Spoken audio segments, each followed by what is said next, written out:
Good D, good D.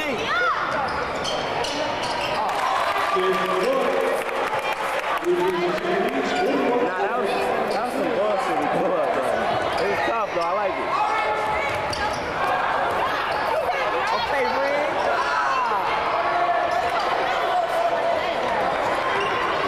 Yeah. It's taking time. Walk to the basket. Walk. Yo, that's talking shit to him. That's talking shit to him. Talk to him. Ask talk to him. You see him? He can't hold you, ass. Get that shit out of here, nigga. Get out. Let's go, Marc. Let's go, Marc. Let's go, Marc. Good D, Marc. Get it okay.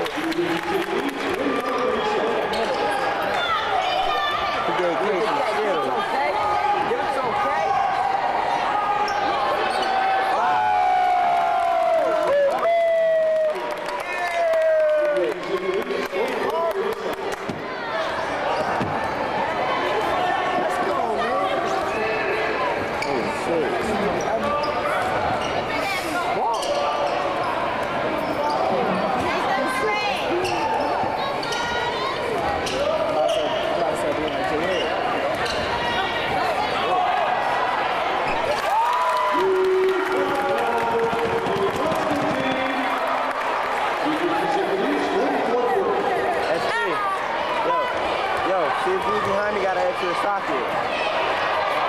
I need more power. See if you got an extra socket. Sometimes you plug in. Nah, his is running on battery too. Nah, he got an extension cord, right? Hey, yo, after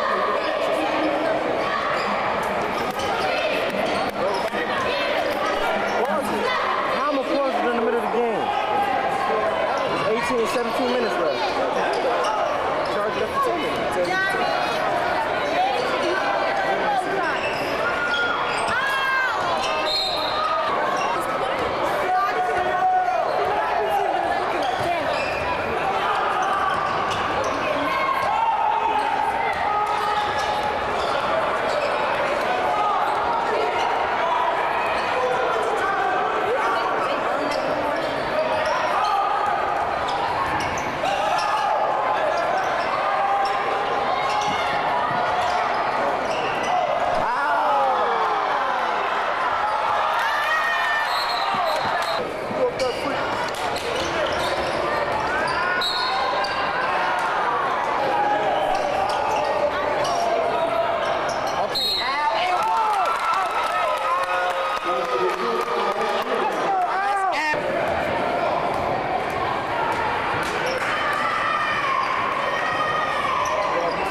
Tip my two-brim hat. Call me Sherlock Holmes. it's like NJCU.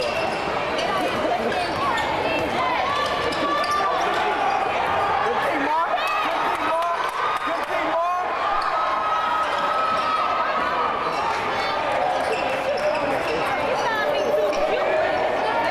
That's defense. Yeah.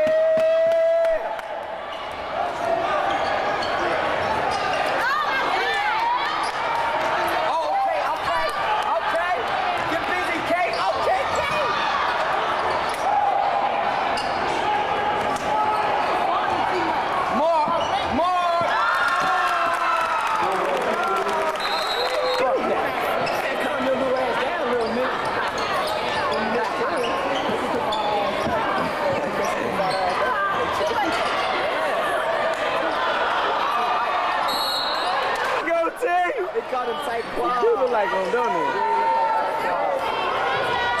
Look, look. Let's go back battle. Back battle. Okay, Kate.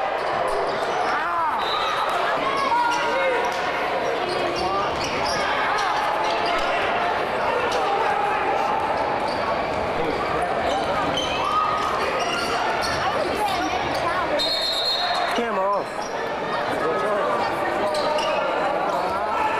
He's a diaper dandy.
baby.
see.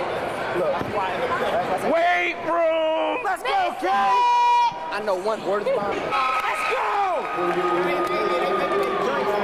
4, 5, 6! Nigga! Nah, right? I don't be in way of the camera. Let's go, Kay! It's 7 days! That mean he weak! You got a problem!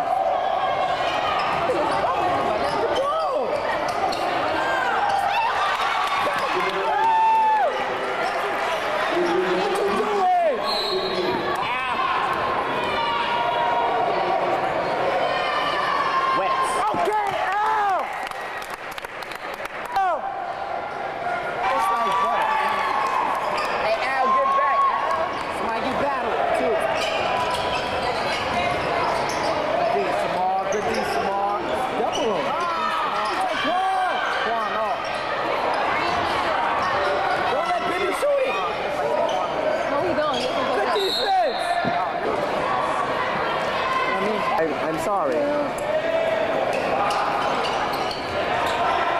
It's going deep. Oh, you get go!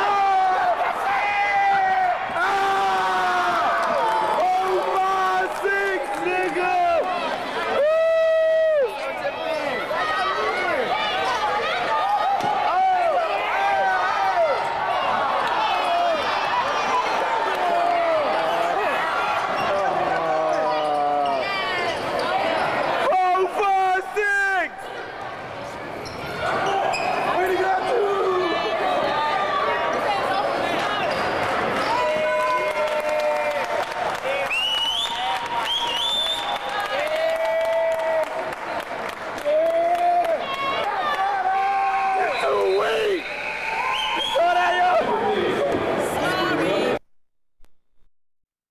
Stanford Cardinal back in the 1989 NCAA tournament, the first round. Since then, he's pursued his career in Portugal, Brazil, Venezuela, and France. He is Marc Brown, and joining us here tonight. Marc, Happy New Year. How you doing? Happy New Year. Pleasure to be here. Well, Marc, take us back. You come off your 4-year career at Siena, one of the top point guard prospects without a doubt in the country, but people talk. My entire career was such a surprise for me coming out of Siena. I was just happy to have a scholarship going to college. I was a small guy coming out of New Jersey. I had a good career at Siena, and I was excited, but like you said, it wasn't my year. There were, I believe, 14 point guards in the draft that year. And the two that weren't drafted were myself and John Crotty, who actually is a friend of mine. So I was disappointed, but you know, I was able to play ball overseas and make a good living. What's your mindset with something like that happen, going overseas? Is that a bit disappointment, or the idea of a new challenge to go overseas and see maybe what brings to you as an experience also? Yeah, that's exactly what it was, a new challenge. I had gone overseas in 1990, my junior year, with the traveling all-star team for the conference. So I got to go to Spain. Right. So, you know, I was excited to see a new place, see new people, meet different people, learn a new language. It was exciting for me. Right. Marc, you go to school in upstate New York, born and raised in the States, and people are so fascinated by an American leaving here after being born and raised here and going over to South American countries, to Europe for so many years. You were in Brazil for your longest stint, 6 years. Just talk about, from a cultural standpoint, what it was like to live there day and night. Oh, it's another world, definitely. You know, like I say, there's no place like the United States, but Brazil's a beautiful country. I had 6 great years down there. I just finished up. We lost in the championship this past season, and met my wife down in Brazil. So, beautiful country. I also enjoyed Portugal. It's a beautiful country. Also, we talk about the difference between going from the United States to overseas, but you know, we have to understand that there's a big difference between being in France and Portugal and Brazil. Right. How difficult was the transition? You go to a country, you go to Brazil, then you go to Portugal, and then you go to a completely different culture. Right. Did you have any problem adjusting from one country to the other? Well, yeah. I mean, Portugal to Brazil was easy because you speak Portuguese in both countries, and going to France, that was a kind of culture shock for me. I was used to the weather in Brazil, and I go to France, and I'm back in the winter again. Right. I didn't see a winter for like 6 years because the seasons are reversed. Right. Brazil's winters are our summers and vice versa. So, yeah, it's a big culture shock. What about basketball-wise? Did you notice a lot of difference between basketball in Brazil, in Portugal, and in France? You know, a lot of people don't give the credit, I think. Brazil doesn't get the credit they deserve, I think, as far as the league internationally. Not really, to be honest with you. I think in Europe, defense was a little more, you know, it was a little tougher. Right. But it was some real good defenders and scorers in Brazil as well as France. Right. Were there times, Marc, where you had that itch? Obviously, the NBA is your ultimate goal, but were there times that you thought that maybe the NBA dream was going to happen for you during your time, or did you just have a mindset, I'm here, let me just make this happen? Yeah, you know, to be honest with you, I was one of those players who, as long as I was getting paid for doing something I loved doing, I really, the NBA wasn't a goal for me. I was just happy to be playing ball, and I'm still happy to be playing ball and making money doing it. What about your goals right now? You're sort of in between jobs right now. You finish a good season with Flamengo, one of the great teams in Brazil. Right. What are your goals right now? You think you're going back to Brazil? You're looking at Europe? What you're thinking right now? I'm in the transition stage, like you said. I'm waiting for the best offer possible. You know, I plan on playing 2 more years, hopefully. Right. And after that, I want to get into coaching. My dad's a Division III coach here at New Jersey City University. Marc, I know you were in the studio for the interview with Paterson. You had a chance to play with him in France. Talk about that experience. Play against him, yeah, him and his brother. He was a great athlete, and I remember one of the things I really remember about him is that he was able to defend from between the 1 and the 4. There were times when he guarded myself, and then he wouldn't guard a 3 or a 2 or a 4. So he was a real versatile player, a great athlete. And Marc, that's one thing here quickly before we go to break. A lot of people think European players, and they think the taller guys, the guys who are going to stay out more finesse game. Right. But these guys, Paterson, they're the new breed of European players, guys who have sheer athleticism and like to get up and they can dunk the basketball. Yeah, he was tough. He actually reminds you of a real athletic guy in the college game here. That's what he reminded me of, at least. All right, Marc Brown is here, former collegiate star at Siena College in upstate New York. He's made a very nice living for himself playing in countries all throughout South America and in France as well, over in Europe. We're going to continue with Marc and get some more of his thoughts. We'll talk some European basketball with him as we continue here on Basketball International. Stay with us. Professionally overseas, primarily in Brazil. 6 seasons, Marc.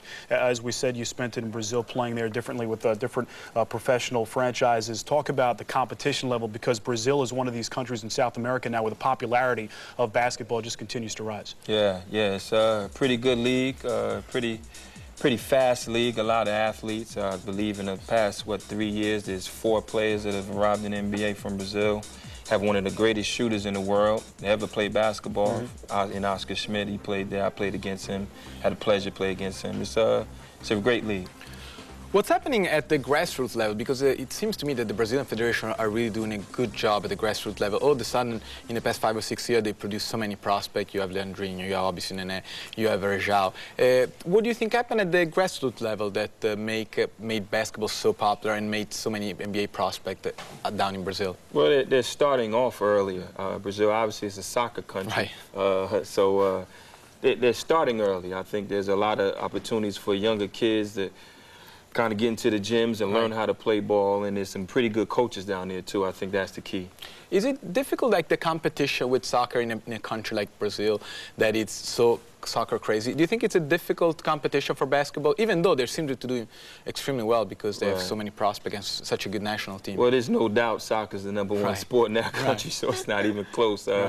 But I think the fight for second right now is definitely basketball and volleyball. But soccer's that's the passion of the country. Marc, you mentioned Oscar Schmidt, who, if NBA fans don't know about, his popularity level certainly rivals that of Michael Jordan's here in the United States. What kind of role has he played for that basketball in terms of the country trying to rise up, and talk about some of your experiences with Oscar? Well, he's done a lot. He's kind of the ambassador for the country. You know, like I said, he's one of the greatest shooters I've ever seen in my life on any level. And I believe right now he owns a team, so he's really trying to, I also believe he's trying to be president of the federation down there. So he's a really experienced guy internationally and in Brazil, and he's just, you know, for Brazil, he's the representative of basketball. He's one of the few guys who can call glass from 25 feet out straight away. Oscar actually is one of my favorite player one of my favorite players of all time, actually. But do you see the popularity of Nene kind of resembling a little bit of the young Oscar Schmidt? Because obviously Nene is doing pretty well with the Nuggets, and I think his popularity is really soaring in Brazil. Do you see that? Yeah, it's soaring, but Oscar's an icon. You know, he's an icon. It's gonna be difficult. It really is. It's like he's at a level as an athlete in Brazil that no one else in Brazil has. What about Nene? Do you think you know, kids are looking up at him, to him? You know, I think he's bringing a lot for the country. I think the country definitely has a lot to be proud of. He was a really good player. He was a young guy that really is getting better every day. Marc, we know you got to run. Let's close by talking about you, what the future holds for Marc Brown. How many more years do you see yourself playing the game? You obviously still have that passion burning inside you. What does the future hold for you? Yeah, hopefully I get a decent contract. Right now I'm home. I basically work out 4 times a week at least because, like I said, my dad is a coach at New Jersey City University.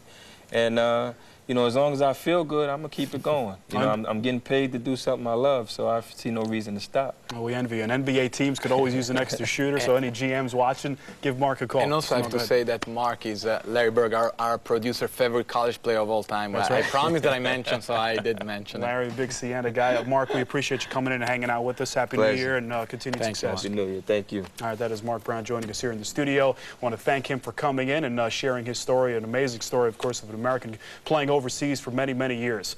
We're going to take a break. Up next, we'll catch up with a former Michigan Wolverine star who's made his way to Spain, Louis Bullock. We'll get thoughts from him as we continue here on Basketball.